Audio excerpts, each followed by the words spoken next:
अर्जुन की मृत्यु पर देवी गंगा क्यों मुस्कुराने लगी? कुंती पुत्र अर्जुन को महाभारत के समय का सबसे बड़ा धनुर्धर माना गया है।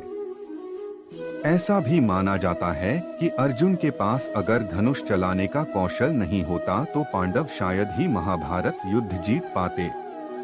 साथ ही अधिकतर लोग यही जानते हैं कि अर्जुन की मृत्यु पांडवों के सशरीर स्वर्ग यात्रा के दौरान हुई थी। लेकिन महाभारत में एक ऐसे भी कथा पढ़ने को मिलता है जिसमें बताया गया है कि अर्जुन की इससे पहले भी एक बार मृत्यु हो चुकी थी और देवी गंगा अर्जुन की मृत्यु पर मुस्कुराने लगी थी। कुंती को विलाप करता देख देवी गंगा से रहा नहीं गया और वह कुंती से बोली, हे कुंती, तुम व्यर्थ में रो रही हो क्योंकि तुम्हारे पुत्र अर्जुन को उसके कर्मों का फल मिला है। मेरा पुत्र भीष्म इसे अपनी पुत्र की तरह स्नेह करता था, फिर भी इसने श्रीखंडी का सहारा लेकर मेरे पुत्र भीष्म का वध कर डाला। मैं भी उस समय ऐसे ही रोई थी जैसे तुम आज अपने पुत्र के लिए रो रही हो। मैंने अपने पुत्र के वध का बदला ले लिया, क्योंकि जिस कामाख्या देवी के बाण से बभ्रुवाहन ने अर्जुन का सिर धड़ से अलग किया है वो मेरे द्वारा ही प्रदान किया गया था।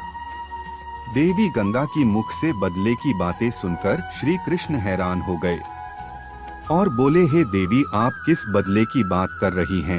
आप किस से बदला लेंगी? अर्जुन की माता कुंती से या फिर अर्जुन से? आप एक माता से प्रतिशोध कैसे ले सकती है? तब देवी गंगा ने कृष्ण से कहा, हे वासुदेव, ये तो आप जानते ही हानि की अर्जुन ने उस समय मेरे पुत्र का वध किया जब वो निहत्था था। अर्जुन का ऐसा करना जब उचित था तो अर्जुन का वध उसी के पुत्र द्वारा कराकर मैंने क्या गलत किया? अर्जुन हुआ पुनर्जीवित। तब श्री कृष्ण देवी गंगा को समझते हैं कि अर्जुन ने जिस तरह से अपने पितामह का वध किया वो स्थिति स्वयं पितामह ने अर्जुन को बताई थी, क्योंकि पितामह जानते थे कि उनके होते हुए पांडवों की विजय असंभव थी। इसलिए उन्होंने स्वयं युद्ध से हटने का मार्ग अर्जुन को बताया था। अर्जुन ने तो बभ्रुवाहन के प्रहारों को सिर्फ रोका है, स्वयं प्रहार तो नहीं किया। अर्जुन ने तो कामाख्या देवी द्वारा दिए गए दिव्य बाण और आपका मान बढ़ाया है। कृष्ण के तर्क सुनकर गंगा दुविधा में पड़ गई और श्री कृष्ण से इस दुविधा से बाहर निकलने का मार्ग बताने को कहा। तब जाकर कृष्ण ने देवी गंगा से प्रतिज्ञा को वापस लेने को कहा।